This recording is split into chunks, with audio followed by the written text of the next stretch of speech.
screen. Going to try to. So let me present you Fabrice. Fabrice Raineri has been professor since 2021 in the physics department at Université Côte d'Azur, conducting his research at Institut de Physique de Nice. He is also one of the co-founders and the chief scientific officer of NcodiN. His academic journey includes receiving his PhD from Université Paris-Sud and serving as a postdoc at IQFO. He then spent 16 years as an associate professor at Université Paris-Cité, conducting his research at the Center de Nanosciences et de Nanotechnologie, C2N.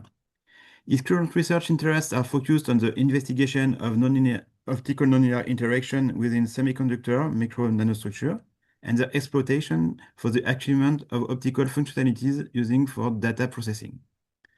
Recently, he led his work towards integrated nanophotonics with a specific effort on hybrid 3-5 semiconductors on silicon structures. He has participated and worked on numerous national and European projects. He was awarded with an ERC Consolidator grant in 2017 and ERC Proven Concept in 2022. He was nominated as a finalist for Prix Jean-Gère Fagnon in 2022 and as a senior member in 2024 of Institut Universitaire de France. He has published more than 100 articles in peer-reviewed journals, filed 6 patents, and participated to many conferences. So please, Fabrice, you have now the floor to give us an overview of the situation from the industry's perspective. Thank you, Yannick. Can you hear me? It's okay and see my slide? Okay for us. Okay, thank you very much. So it's a pleasure to give this presentation, and I try to set up these slides about what's the situation in the industry when we mix the words photonics and artificial intelligence.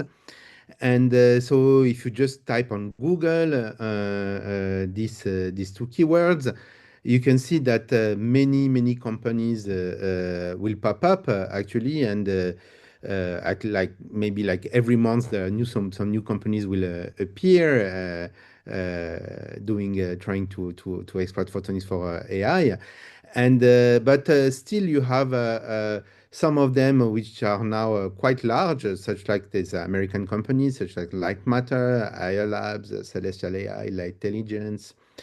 And so for the US, for example, and of course in Europe, you have also very nice activities in Germany with the black semiconductors and Acetonics, for example. And in France, we have some companies working in this domain.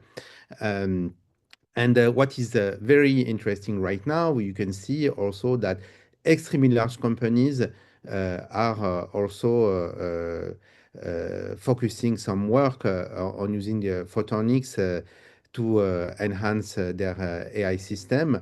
And of course, if you are working in a startup company, what you want is to collaborate with these very large companies such as Broadcom, Intel, and especially NVIDIA, which is the leader of AI in the world, with more than 90% of the market for the installation of data centers dedicated to AI. So yeah, so if you look at, of course, this triggers a lot of investment in this company, especially in the US, with billions of dollars spent in there. So why photonics? So we had 2 beautiful talks given by the previous speakers, and of course, why photonics for AI? So, and most of you are in this domain. And what Daniel showed, of course, first things is, of course, photonics is extremely interesting because it handles data transmission like no other technology. If you want to transmit data over a certain distance, I mean, the best way is to use photons to do it. And why? It's just because light interact poorly with matter, and you can propagate information without loss almost for a very long distance, and light propagates very fast, of course. So when you have some application which deals with problems related to latency, reach, bandwidth, of course, photonics will be interesting. And also, what photonics promises, of course, is to reduce the power consumption of all of this system, and of course, ultra high speed technology. Even though, as Daniel said, there is some strong competition with respect to electronics. And if you look at the goals, what targets all of these companies, you can see there are two types of companies, and some of them that flipped their focus during the years. First of all, the immense majority of this company focus their works in photonics to enhance electronic systems. It is the case, what they want to do is to provide optical interconnections for electronic systems. So many of these companies focus on optical interconnects. And now, few of them also, because of the progress of research, of course, things they try to replace partly electronics somewhere in order to provide optical computing functionality. So what I have to say there is like many of the big startups such as Light Matter, Light Intelligence, Celestial AI, all of these companies pivoted from the second one to the first one in the latest years. So during my talk, so I will follow this clear distinction, how photonics can help for AI with optical interconnect technologies and what people are doing with that. And also, what about optical computing? So let's go with the optical interconnect technologies. So yeah, so there will be no surprise there. If you look at a data center dedicated for AI, what it looks like, especially for the very large training systems for ChatGPT, for example, these data centers are huge, complex, containing more than 100,000 servers, which contains themselves 8 GPUs made by NVIDIA most of the time. And in these hyperscale data centers, of course, they are used for these large training models where they train billions of variables for their models. And if you look at now the interconnections operating in these data centers, if you count the links, there are millions of links interconnecting all of these servers together in order to provide the sufficient power to address this training of billions of variables. And all of this, of course, triggers humongous power consumption of about 10 to the 5 megawatt per hour, megawatt hour, which is approximately, imagine 10 times the power consumption of a city such as New York City, such as New York. So this is very scary, and of course the forecast for the future are terrible for power consumption linked to ICT, for information and communication technologies. Daniel talked about 20% of power dedicated to this technology by 2040. So this paper was a bit older, it was 2030 in here. And of course, for us, it triggers a lot of motivation to introduce novel technologies for this data center, because not only we want so they have to work, but this industry wants to scale up, of course, the capacity of these data centers in the future, and so we have to do it in a sustainable manner. And of course, photonics will play a major role in this domain. Yeah, so photonics, as you know, is the best way to transmit information across networks. And of course, it helps to reduce the power consumptions in these data centers because a lot of power is consumed for communication in these electronic systems. And due to Joule effects, not only it consumes power, but also it heats up the building and you have to cool down this building. So it's terrible. So we know that photonics has started to replace electrical connections for many years. First by replacing very long distance communication systems, and now everybody has fiber to the home, at least in France. And yeah, in the 2010s. In order to address the problems of interconnect in data centers, so there are like a huge market for pluggable transceivers with optical cables to transmit data from servers to servers. For example, there's this huge market where photonics is there, and now the attention.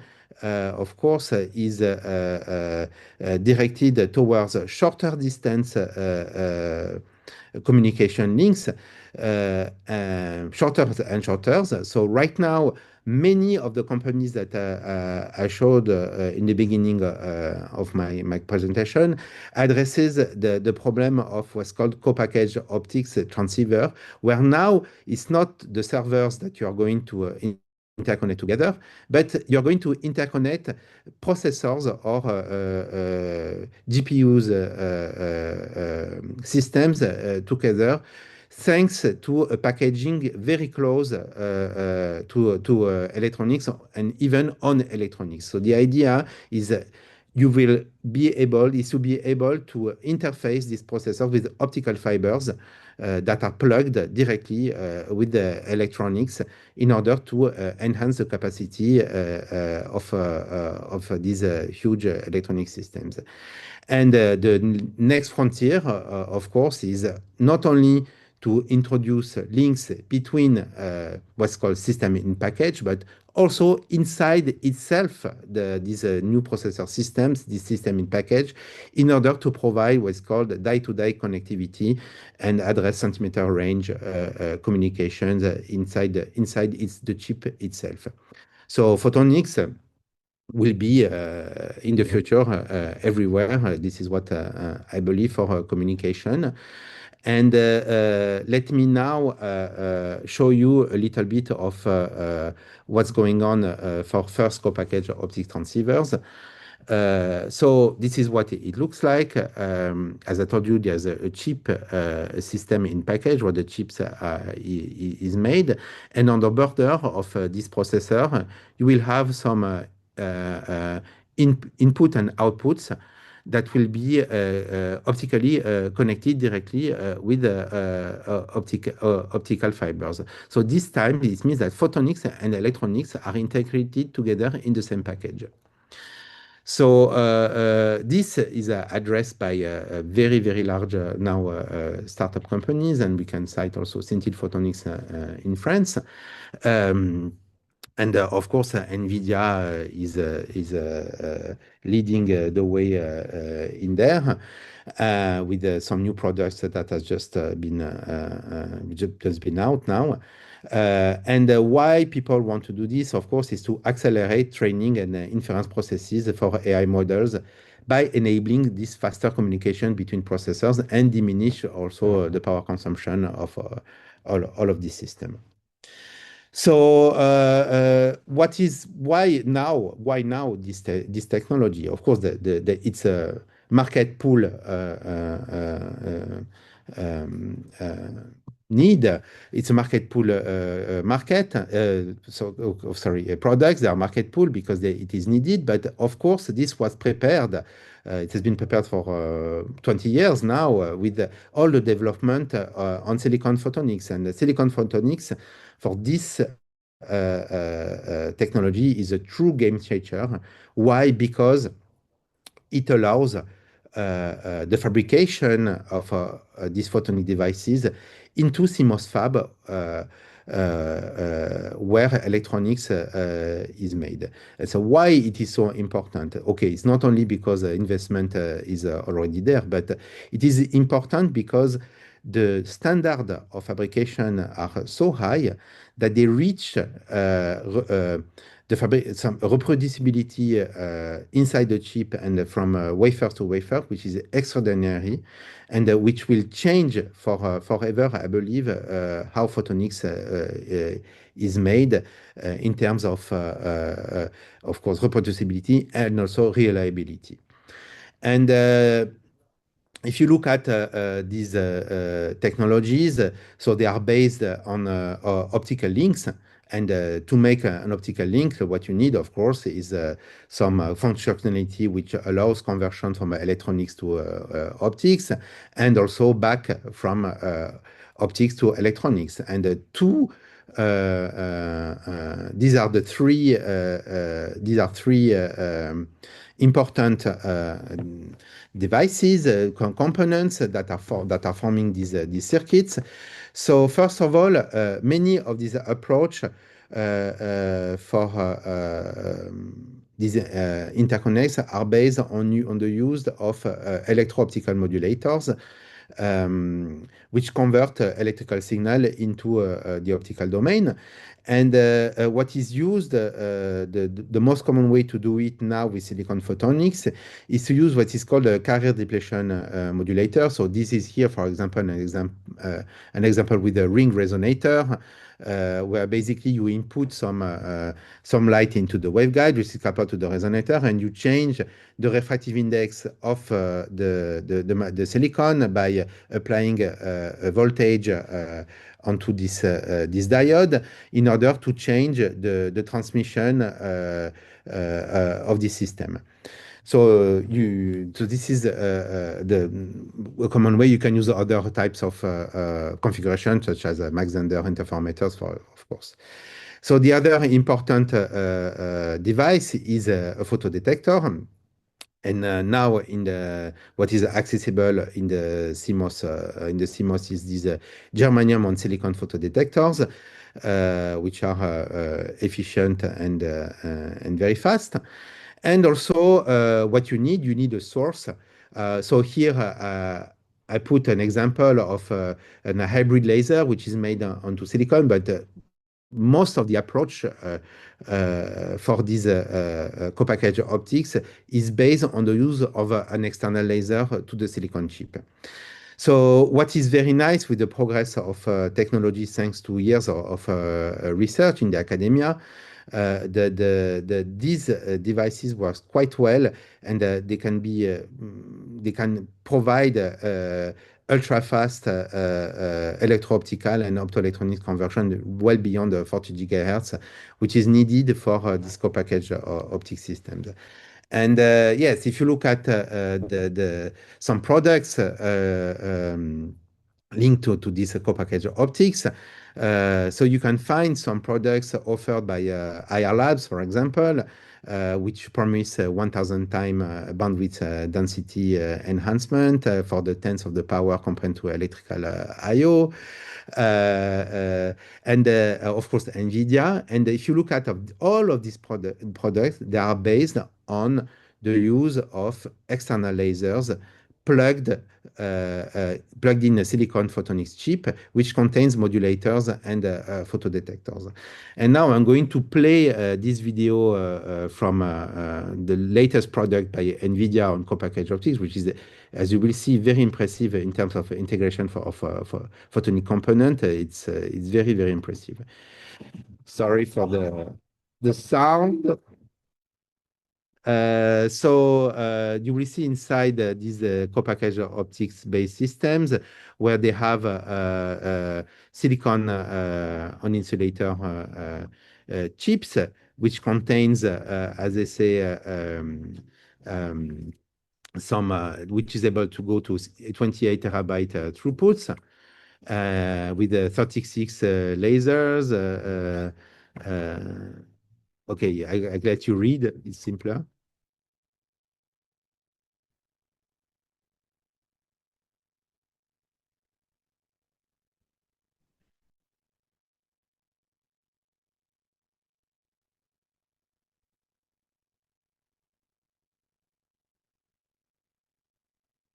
So what is nice is to see how all of this is packaged with optical fibers. What they say, they have 1,000 single mode fibers out of the system, which is absolutely amazing, which couples lights into the system, but also couple their system to the external world. And this is extremely exciting to see as a company such as NVIDIA, a global company that sells photonics like this. I think it's really important. Okay, so sorry, try to so okay. So now let's move to another aspect of optical interconnect, which is this die-to-die connectivity. And now we are moving from interfacing elements which are placed meters away to now systems that are placing on the same chip centimeters away to each other. So this is what the industry is doing now for these advanced processors. Now a processor is not only, or GPU systems are not only made of a single package, like a single chip, but the industry has pivoted to disaggregated chiplet-based solutions where they interface a little chip, what's called chiplets, together onto a host substrate, which contains the communication lanes to make them work all together. So basically, for example, this NVIDIA H100, which is one of the most known GPU system, interfaces the GPU with this high bandwidth memory on the side onto a single package. And of course, what people want to do is to increase this number of chiplets on the chip. And if you see, you cannot increase the size of this chip too much, because now the cost of increasing the size of these chips is not sustainable for the industry. So this is what chiplets are used. So if you look at what NVIDIA wants, for example, they want to go for these very most simple structures to now they have this Blackwell system which interfaces two GPUs with a CPU and 8 HBM. And this year, Jensen Huang presented the dream of NVIDIA is to have like these very large chips, like a full data center onto a single wafer, basically. And of course, with the current technology, with the electronics, it's not possible because the bandwidth density is too small and the reach is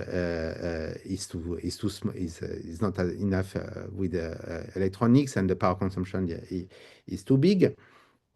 And of course, what we want to do in photonics is to break what's called this copper wall, which prevent these systems to scale up. And as you see, as you want to increase the number of these chiplets beyond 10, then you start to this performance start to saturate.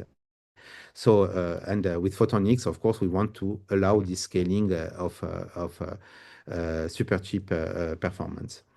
And so I'm going to talk a little bit of NcodiN now. So the company I co-founded. So what we want is to, of course, make an optical permer. Sorry, the slides are not so good, which is powered by the world's smallest lasers made on silicon. So basically, the chiplet will be interfaced on top of an optical interposer, which contains the optical links, and also some optoelectronics converters, which converts electronics to the optical domain and optics to the electrical domain. And basically how it works, basically, is you will have the chiplets are packaged with little bumps under them. And what you will do is to stick directly these bumps onto the lasers and photodetectors in order to provide links at the millimeter scale, centimeter scale that is needed on the chip. So to be fast now on, let's move to optical computing. So Daniel talked beautifully on why light wants to be why we want to use light to compute. Of course, most of us come from nonlinear optics, so we are so very excited in doing some calculations with light. But if you look how it works and what people are doing right now, so you have some people who are focusing their work on doing matrix vector product with using linear optics, which is of course much simpler to do than electronics. And for example, some people use fashion material to set the right weight for the network. And so this is like for me, like very important breakthrough for photonics as well for AI. And but in the end, what we would want, of course, is to have maybe an all optical system which is also able to provide the nonlinearity necessary to compute data directly in the optical domain. And so now, so of course, there are lots of work done in the academy because it's a very exciting domain, and of course, this technology can bring a lot on this. And again, the previous speakers showed impressive work on that. But now, if you look at the companies, so the very few companies actually now really aims at doing some selling some systems with neuromorphic all optical computing. It's because of course, because you have to compete with the electronics. And here, just to talk an example of product, I saw, so Daniel showed something that Light Matter did years ago. I don't know if it is still a product for them. But so Light Intelligence, which is another American company, sells what they call PACE, this photonic arithmetic computing engine, which is again an optical circuit which is doing optical matrix multiplication with a silicon chip. And it's really about kind of manipulating data in the optical domain to provide this functionality of matrix multiplication. However, it is not, of course, an all-optical neural network because the nonlinearity and the decision then is coded in the electronics, of course. So nonlinear photonics. Okay, so now there's no product on the market which is used directly nonlinear photonics for accelerating AI. So in conclusion, so I guess we are all convinced that photonics truly brings about a revolution for this ICT and for AI, and enhancing AI with photonics, AI electronic system with photonics is really a killer application, triggering enormous activities in the domain because photonics brings unmatched performance for interconnections. And this is all enabled by a breakthrough of silicon photonics. And right now, co-packaged optics and interposers are key products which are on all roadmaps of giants of microelectronics. Of course, all of this solution needs a huge investment for industrialization, because this is now it strikes a nerve. It's very important to produce reliable devices in photonics. And so, yeah, the question is, so what about all optical data processing? Is it truly a good way to think that we are going to replace electronics in some part with photonics? So for me, I think we have to see it either as a complementary approach, or of course are there applications for all optical computing, not in competition with electronics, for example, in optical networks. And to the last word, I would say that this, I mean, for example, with the video I showed you on NVIDIA, we can truly understand that there are exciting avenues that opened up and that are open in front of this domain. And it is just the beginning with this introduction with the electronics. So with that, I would like to thank you for your attention.